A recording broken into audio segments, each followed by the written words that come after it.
Hello, hi, welcome to the Hierophus. So we're not necessarily going to STS today. Today we're going to use the Energy Oracle cards and the Witch's Tarot. I don't know why I wanted to say like the Mystic Witch or the Modern Witch. I was like, what's the Witch's Tarot? And both of the box arts have like, so this one is the Goddess in the Moon. This one is the Moon card. So there's some like, you know, some resonance there. Now, things were pretty interesting on the Legacy channel today. Things are really interesting on the Legacy channel today, honestly. We're going to see what they look like over here. And then I'm going to get my day started. Then I'm going to get the day started. Well, I'm going to sit out on the porch for a little bit, let's be honest. Then I'll eat some cereal. Maybe a bagel. Because I got milk and bagels to use by tomorrow. And then get some work done. I had a breakthrough yesterday. Yes. Oh, I've been stuck for so long, but my brain was just like, oh, wait, like, doesn't this mean this? I was like, yes, it does, brain. And brain was like, you're welcome. I said, oh my gosh, brain, thank you. So can we get the one or two cards that we're looking at today?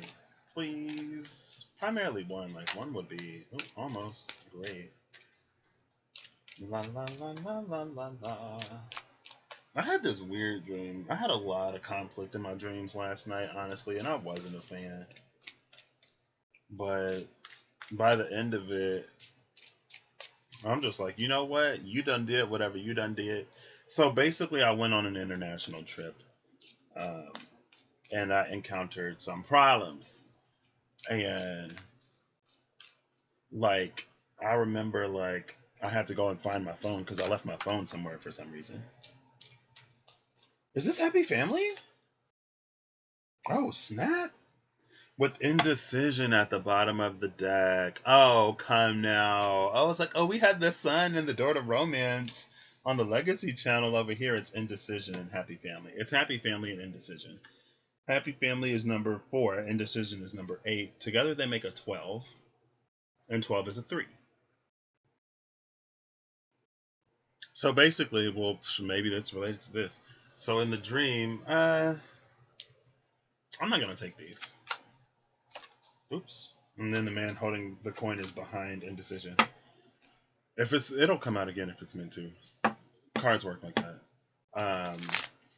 So I encountered some problems. I had to go find my phone, and then I used Messenger to call my mom because I was like, I don't know what international rates are. And I was like, what time is it? I can't remember. She said it was 10 in the morning or 10:10 in the morning. And I was telling her what happened, and then one of the chaperones from the trip came and was like, I'll buy you something if you don't like blow this out of proportion. And it wasn't necessarily blowing it out of proportion. It was like, I'll buy you something if you keep quiet, because it was this kind of sort of ambassadorial, I guess, or ambassador type thing, because we were sort of invited to go to another country. And before I was talking to him, could talk about what happened, but I was just like, fine. So at the end of the dream, and I like woke up in between, and we started in like London. I'm assuming we ended in France, but like there was somebody who was apparently the Prince of France or something like that. I was like, I don't care who you are. See, when I was in your country, I had agreed that I wasn't gonna say nothing. But now that I'm going back home, girl, everybody gonna know. And yeah, and the person wasn't even apologetic. They didn't even care. I was like, it's cool. And then there was some weird thing in between with like some monsters or something. I don't know. Anyway, what was that for? I don't know. Who knows? So today, Hierophus, what's our card, please? For the channel, not for Instagram. Let me clarify.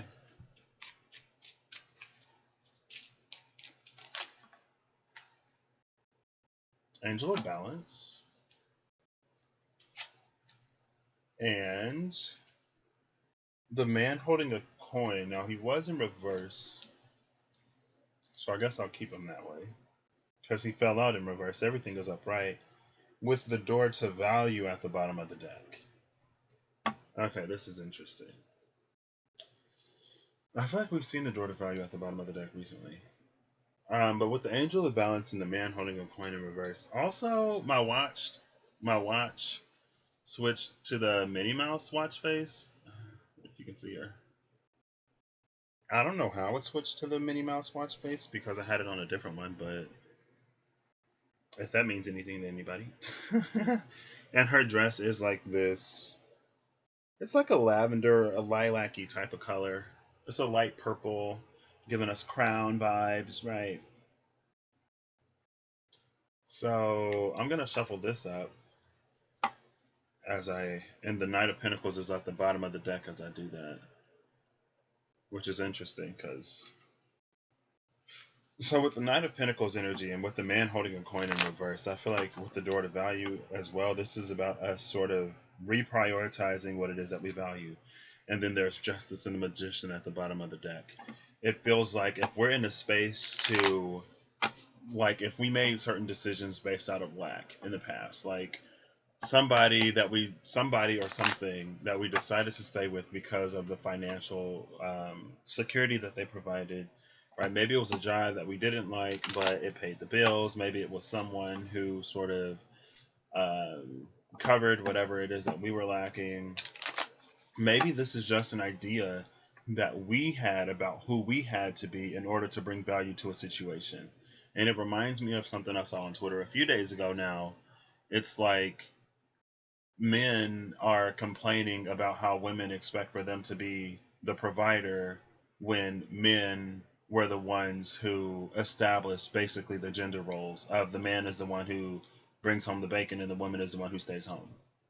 But now that we expect for you to do what you established yourself as being able to provide and not able to, but what you're supposed to provide, now it's a problem that we expected from you.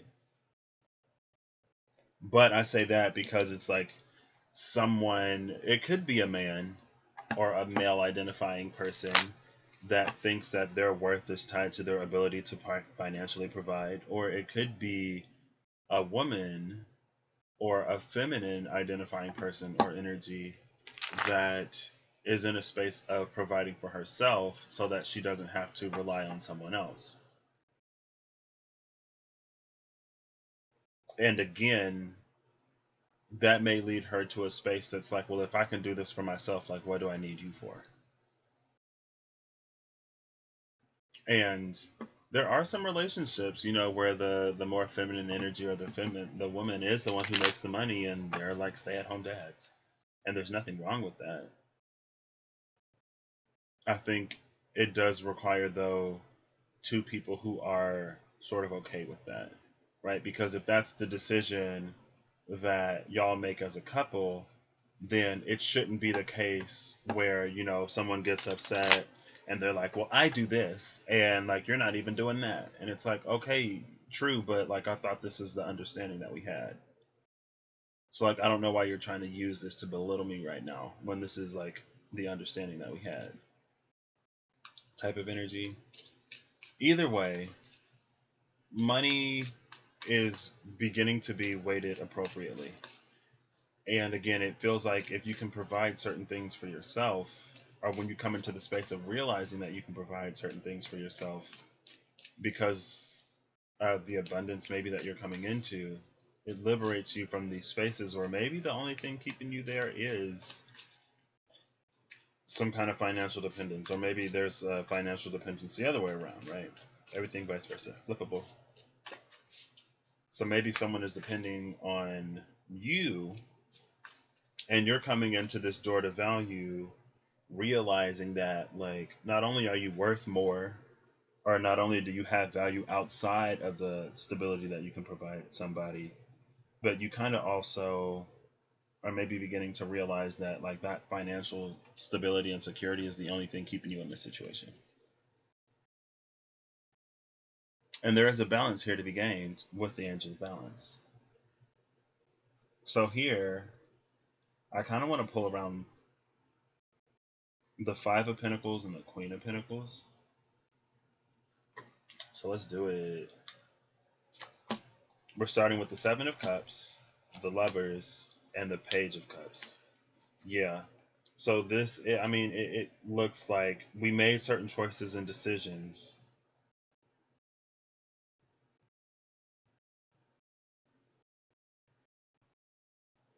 I think this is a space of us reevaluating certain choices and decisions that we made in the past, with the Page of Cups coming out after.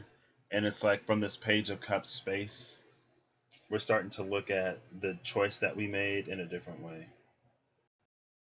with the Seven of Cups and the Lovers.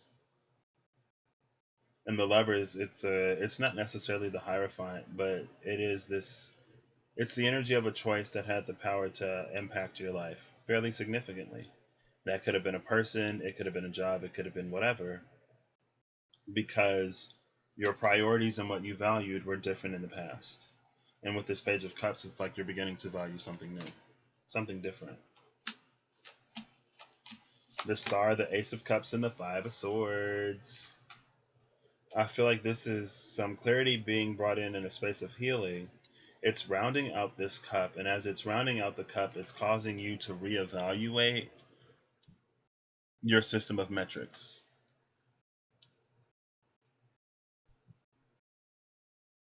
Right? Your system of metrics being kind of sort of how you value other people or how you value situations, right? Maybe what it provides financially is starting, because again, man holding a coin is in reverse. Maybe it took a turn of fortune in order for you to discover that you actually value some other things, right? Let's say that money was good for a minute and then money got tight. And when money got tight, yes, there was this space of like wishing for more money to make up for the money that you lost. But also, I feel like it did bring in this little moment of clarity. And it's clarity that put everything into perspective, and it made cups. Like we have the whole Ace of Cups now. I think it shifted the balance into something that's more based on fulfillment rather than um, security, financial security, rather than money. Not even financial security, just money, right? Because financial security, it's different for different people. And as your standard of living elevates, your sense of financial security elevates, because as you get more and more expensive things, as you live more expensively, you need more money to maintain that lifestyle. But if we look at financial security in a more objective point of view, it's like with this set of finances, you can comfortably house and feed yourself, have a little bit to the side for emergencies, and have some for vacationing or entertainment or whatever, right? Now, again, like even that more objective, whatever, could be subjective depending, but it's like, if you had to downsize, you would still be taken care of. Like it may not necessarily be the Ritz, but you'd be taken care of. And so it's like it's not over prioritizing, it's really bringing the Suit of Cups and connection to the forefront, and this coming to the, I said Queen of Pentacles and Five of Pentacles. Oh boy, we got two cards here. The Ace of Pentacles and the Nine of Cups. Yeah, Ace of Pentacles and the Nine of Cups. I accidentally pulled both out at the same time. Now we got nine small cups with a big pentacle. I think it's saying that maybe there was a situation in the past where this triggered something, or something triggered this. This man holding a coin in reverse triggered something, or something triggered this man holding a coin in reverse. Did I say man in reverse holding a coin? I mean, true. But I think it caused us to wish for something, or maybe we got a wish, but we didn't initially see it providing a stability comparable to what we already have. Or again, it's like maybe we had this thing where we didn't have the pinnacle to bring to the table, so we felt some type of way about what we were worth. But it's like this, it comes with a pinnacle, right? It's like if the divine is out here granting wishes, they ain't necessarily gonna have y'all broke living on the street, right? It's a little bit more all encompassing than that, I guess. And then the Fool, the Ace of Swords, and the Knight of Swords. Yeah, we've seen 3 aces now. All the aces coming out. The Fool, the Ace of Swords, and the Knight of Swords.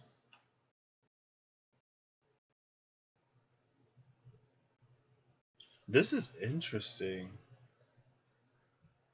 because it almost feels like somebody knows something. Okay. So before, like I was saying, with the Nine of Cups and the Ace of Pentacles, in the past, maybe we didn't see this being as lucrative or financially whatever, and that kept us sort of in this space, right? But now with this full energy, like we're ready to leap because we realize that the divine is also like whatever we're going towards, part of our abundance. It is like it has this Ace of Cupsy emotional fulfillment, more spiritual fulfillment, at the same time as it is going to bring us that pinnacle. And now we're ready to leap based off of this knowing. And so since we know that what we're leaping towards, wait, is that's the Fool, right? And not the Page of Wands? Yeah, it's the Fool. Okay. I confuse the Fool and the Page of Wands in this deck sometimes. And there's little Oscar at the bottom of the deck. Or at the bottom of the Fool card. Maybe it's time for me to leap, and that's why Oscar was popping up in my dreams. Because Oscar was just like running headfirst in this stuff. I'm like, oh my gosh, Oscar, you're tiny. You're tiny. What are you gonna do? I was more concerned about Oscar than I was myself. But Oscar knew he would be okay. He had that Ace of Swords. Um, but with the Ace of Swords, it's like we know that we're gonna be okay, or we're believing more and more that we're gonna be okay, and it's gonna have us in this Knight of Swords mode where if we were hesitant to make that leap before, it's like we're charging off the cliff now, and it's like, okay, girl, I don't know what that's about, but you do. 10 of Cups, 9 of Pentacles, Page of Pentacles, 6 of Pentacles. Okay, that to me, it's like you get what you give in every aspect, right? And I've been thinking about ease and flow lately, and how we're in this, how sometimes when we're in a space of being more carefree, lighthearted, in the moment and just vibing high, it puts us in a position to attract a lot of opportunity and abundance into our life because that's the space that we're occupying. That's the frequency that we're vibrating at. And then when we step out of that frequency or when we start to introduce disturbances, that's when things start to shake up. All right. Oh, here we go.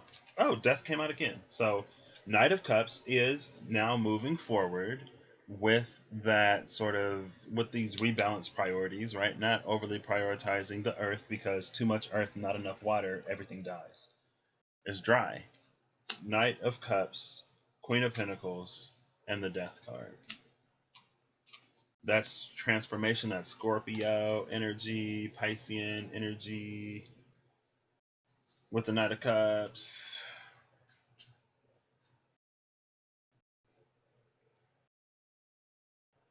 Again, talking about that 6 of Pentacles and the frequency at which we vibrate, it's reminding me of maybe it's the 5 of Ariel or the 4 of Ariel. It's like your needs get fulfilled in magical and unexpected ways because you're closer to the frequency of abundance when you're happy. And maybe there was a lot of happiness in this situation, but again, we didn't view it as lucrative or that like it would pay the bills. That could be like, let's say you were working a job and then you decide to do your own thing, right? And you really enjoy doing your own thing, but when you start out, it doesn't give you as much financial security as a traditional job would. And when we're in the space of worrying about finances, it muddies the vibration that we're in. And then it starts to put pressure onto this thing, right? Because yes, it's something that we enjoy, but it's also something that we are relying on to make a living. And when things get rough, it stresses that joy. It's almost like it pulls joy out of that space and it replaces it with worry. And when it does that, it muddies the frequency.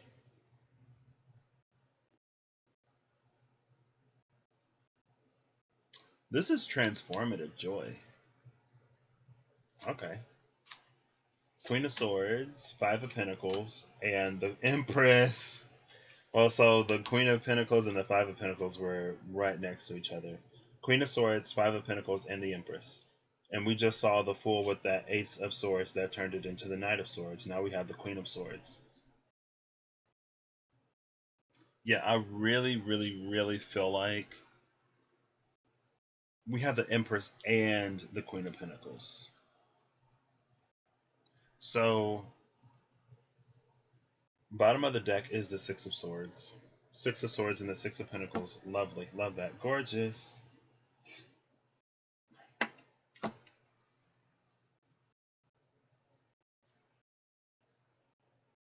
I've been seeing the Queen of Swords with the Seven of Pentacles lately. Talking about how the Queen of Swords will just cut out things that look like they're not going to grow. And about how it's not the Queen of Swords' job to be the nurturing one. It's not her job. She's not the one connected to the earth. She's the one connected to the air. She's the one more connected to the idea and the thoughts, the mental plane, instead of the physical plane.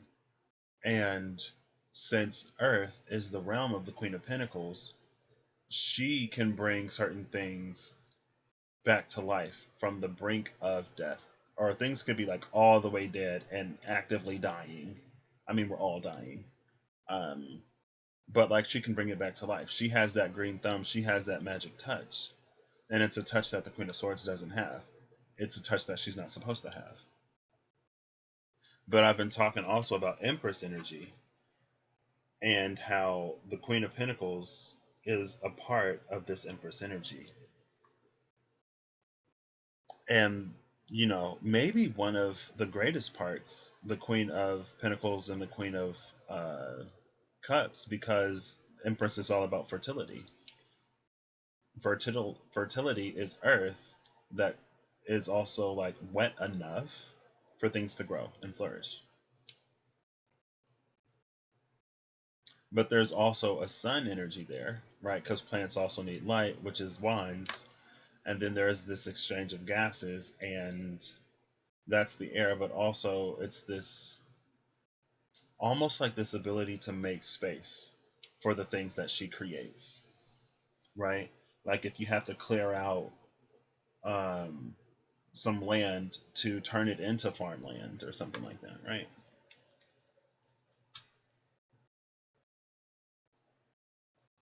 So again, it's like while we're in this space of some kind of difficulty, or while we're shifting our priorities,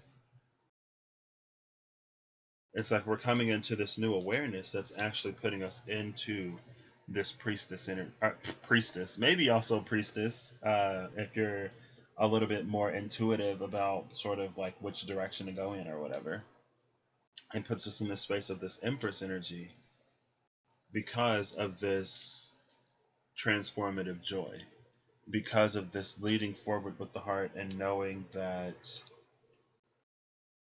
wherever the divine is guiding us, we'll be okay.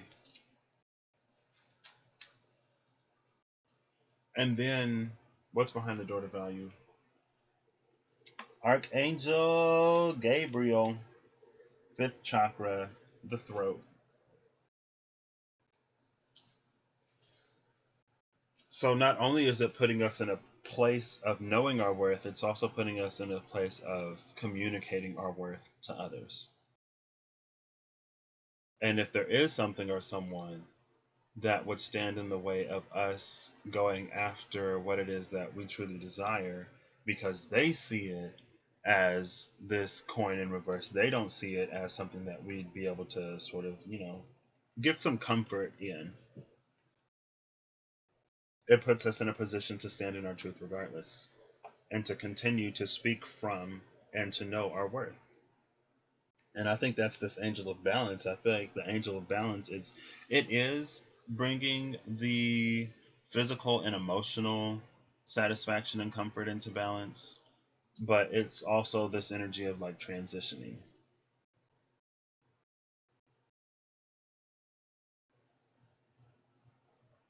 And I feel like that's it. I feel like this is pretty simple. Honestly, at the end of the day, I feel like it's like know that the divine is not going to lead you down a path that would have you worrying about how you're going to provide for yourself. Also, it's going to require you to know your worth, to communicate your worth, and to operate in a way that is both heart centric, but also that doesn't compromise your value and your worth.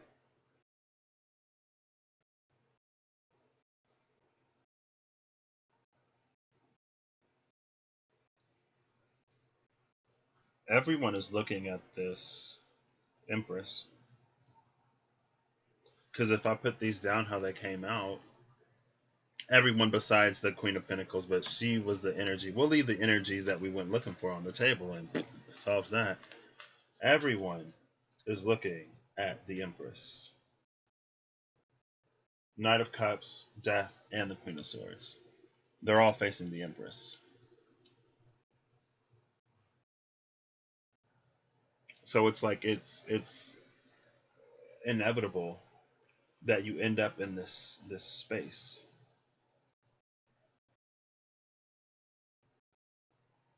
And I'll say it may happen quicker than you think it'll happen as well. And then here we have this balance between the physical and the intangible, the mental and the physical. Six of Swords, Six of Pentacles. Queen of Swords, Queen of Pentacles. Right? That's what I got. This one will be a little bit shorter today. I feel like there's no need to really expand on that. You'll be taken care of. You'll be fine.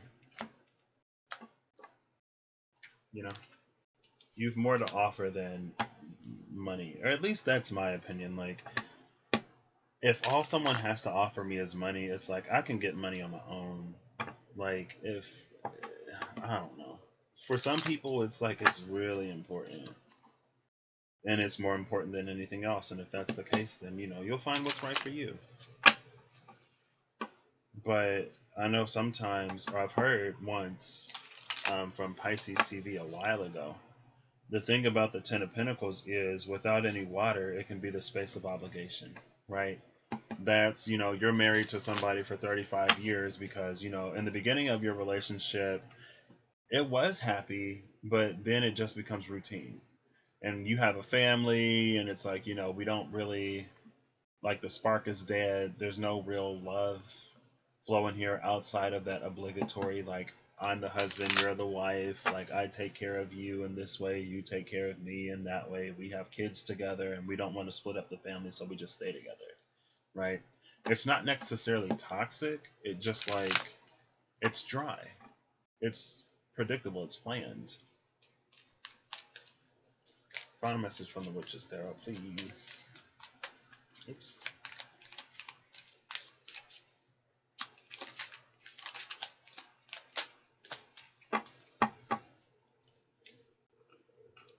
I think some cards flipped over, but I'm not sure.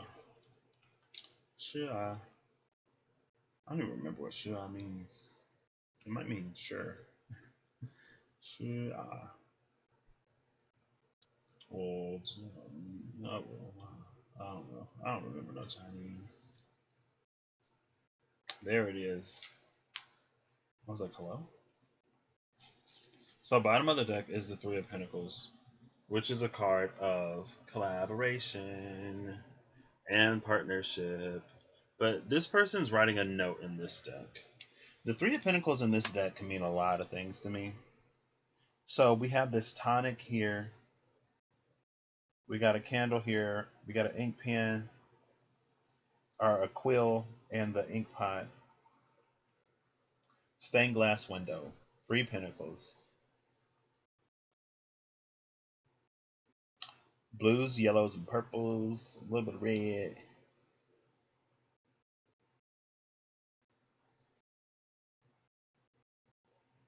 This feels like someone who went away to learn something, and they're writing a letter home to their family. And with this, with the beaker, the flask, the thing right there, it's also giving me vibes of like they make money here. They're learning and they make money here, but the majority of the money they send back to their family at home.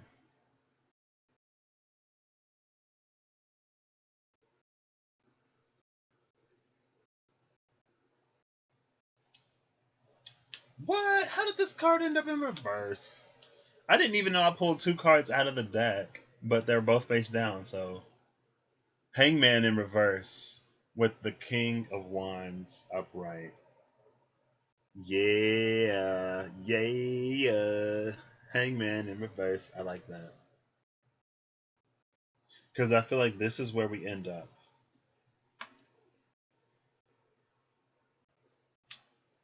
Right? Because we go from like this little candle to a whole wand. Not just any wand, the royal wand.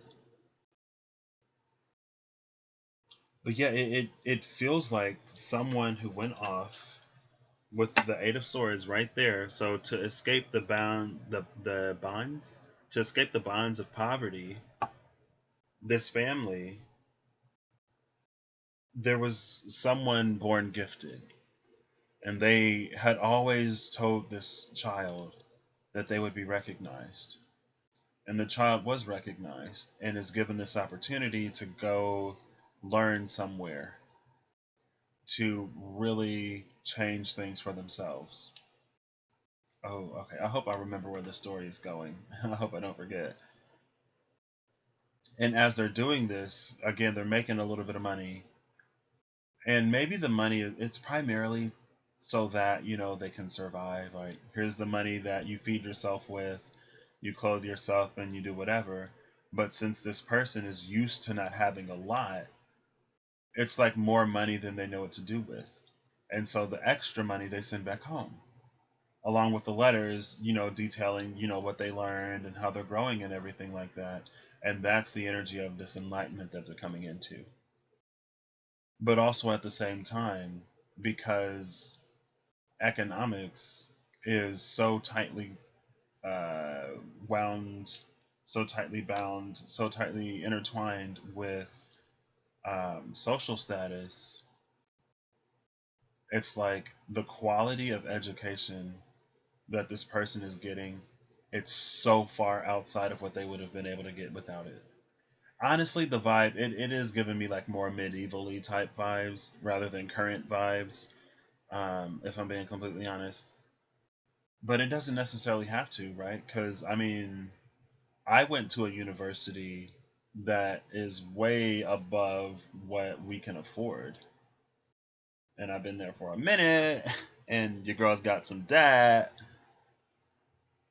But still, there are these opportunities even more modernly where we get we get these opportunities that may be above our sort of socio-economic bracket, and it's an opportunity to elevate ourselves, right? And it exposes us to information that we may not necessarily have had before. But again, this is more medieval, and it is feeling more like higher knowledge. Honestly, it kind of sort of feels religious, but I don't know how that applies. Maybe it's just the vibe of the story, and you apply it however it fits in your life. But as this person is growing, they become this king, right? But with this King of Wands, when they rise to power, they shift the dynamics. They shift the scales because they remember where they started. and they know that how unfair it is that there are certain things that people just aren't necessarily privy to, right? Like everyone should have access to food and to like decent food, water, and shelter at the very least. And like this King of Wands, after like this Three of Pentacles person becomes this King of Wands, they're like, I remember what it was like, and I'm going to use everything that I learned to make a difference. I'm going to use it to elevate others and to create this world closer to the one I envision, one that is more fair and equitable for everyone. And I feel like that's sort of the kindness associated with the King of Wands that we don't always give him credit for, because he is a Leo energy. And Leo energy is very inviting, warm, and kind of sort of community and family based. But a lot of times it's easier for us to see the pride, it's easier for us to see the ego, and maybe even the vanity. But there is a fiercely loyal heart in Leo energy. And it's using the information with the hangman upright to make an impact on the world around, instead of just sort of harboring all of that information for oneself with it in reverse. Like it pulls at the head, but we don't do anything with it. This is when we begin to do something with it. And then sometimes when I look at this, it's like, I don't know if that's the ground or whatever, but it looks like angel wings to me. Right? Like that darker blue. And like that's the halo that this person has gained, and then like these are the angel wings right here coming off to the side. So maybe someone's an earth angel, and just earth angel in the sense of like, it's part of your path to make a difference in the world and to make things easier for other people. To break these chains that people are kind of sort of born into, that because of the way that the world and society works, it makes it very, very hard to really navigate or elevate yourself out of that. It's kind of like that you have to have money to make money type energy, and if you don't have any money, then how are you supposed to make any money?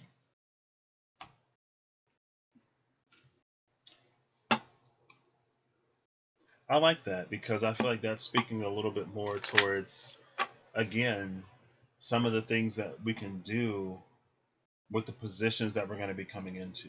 Like once, like in the Six of Pentacles was there, and that's a facet of the Queen of Pentacles and the Empress. It's that they give back, right? If you hit the Ten of Pentacles, you kind of sort of have to give back in some way, in this energy at least, because if you don't, it may bankrupt you, set you back to the Four because you're so greedy and stingy, right? Maybe not. Take it as it resonates.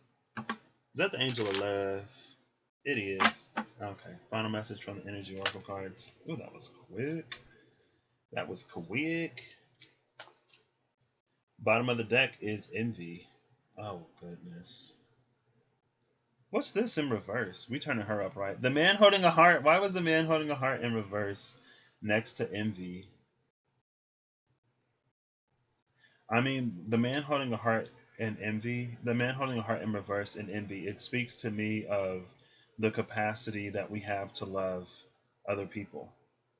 And if we can only love other people while they're doing worse than we are, or if we can only love other people while they're available for us to just completely take advantage of them, then that's not real love. Anxiety at the top of the deck, envy at the bottom of the deck. Oh, goodness. The card that came out is Archangel Uriel, 7th chakra. Again, there was this heavy crown energy of just like, with the Fool into that Ace of Swords and the Knight of Swords, is just like knowing. And once you know that you're not going to fall, you're free to fly. I listened to Wicked for the first time. I listened to Defying Gravity for the first time a few days ago. And like, I've never listened to or seen Wicked full through. The only song I've heard is Defying Gravity. And I love it. And she's like, you know what? Like, I'm not gonna sit here and grovel at the feet of the Wizard of Oz. And the things that I used to want, I don't want anymore. I don't want it if it requires me to do all that. I'd rather fly. I think I'll try defying gravity. I'm gonna fly. And then everyone's like, look at her, she's wicked, bring her down. And she's like, ain't none of y'all gonna bring me down. So I'm low key Team Elphaba. Like I said, that's the only song I listen to. But it's like, I don't feel like we should have to sacrifice everything, be submissive and subservient to some other individual to get what we want out of life. And then it's like, you got everybody following the wizard because the wizard is so great and whatever. They're just buying into his program and they turn on Elphaba because she rejects his program. And then we watch The Wizard of Oz, or if you've read the book, basically the wizard was a fraud. So the wizard conned an entire nation or world. I don't know. Is there anything outside in Oz? The wizard basically conned all of Oz into thinking, conned them into thinking that he's something that he's not. And it's like, wow, he really got all of Oz out here looking extra goofy. Extra goofy. And it's like you're sacrificing your magic to someone who has some science from a land that you don't have yet. But the magic that you have is like, it's actual magic. And it's not that science isn't magic in that sense of, with the progression of science, we become able to do things that we couldn't do before. But again, like, you have this natural magic versus this manufactured science that does something to replicate what you could probably do. But everyone's buying into the science of things and forgetting the natural magic of things. And why should we have to sacrifice what makes us special, what makes us unique, what sets us apart from other people, and that what really lays out the foundation for the path before us, to fall into what everyone else is doing or what everyone else expects for us to do. And then whenever you don't do it, you're seen as wicked and everyone's trying to bring you down. And that's probably the envy at the bottom of the deck. It's like other people can't break the programming that they're in, so they'll chastise and go after the people who are, trying to do something for themselves, who would elevate themselves quite literally and fly. The Fool, the Ace of Swords, and the Knight of Swords, like, and there's a line in the song where she's like, she's talked about taking that leap of faith, and she's gonna fly, defy gravity. But everyone else, it's too. I mean, the Earth is dense. It's understandable if you can't just, escape with that Eight of Swords, things that you don't even know you're fighting necessarily, because we're all just born in. It's like when you're born into a world where all of the laws are already established and all of the systems are already in place, and you don't really have a say on how you engage with society or other people. It's just like you're born here and you abide by the rules here. It's understandable how we kind of sort of fall into it so easily, and how we don't see a way out of some ways because we're just so conditioned to abide by everything that was already established. But if you want to be Glinda and sacrifice your magic and kiss butt and kiss and, do whatever to the wizard, you can do that. But Elphabas are about to fly. And again, I ain't seen the whole thing, so I know that Elphaba did become one of the Wicked Witches, the Wicked Witch of the West. But I'm like, was she that wicked? Because all of Oz was bound by the illusion of the wizard. He wasn't even who he said he was, but you couldn't convince nobody in Oz that that wizard wasn't a wizard. He just some man who got lost. He was in a hot air balloon. He had the knowledge of science, and he ended up in Oz. And he made the best out of whatever situation he was in, and he just so happened to find himself the wizard. People are like, oh, what magic is that? He's like, oh, it's electricity. And they're like, oh, what is that?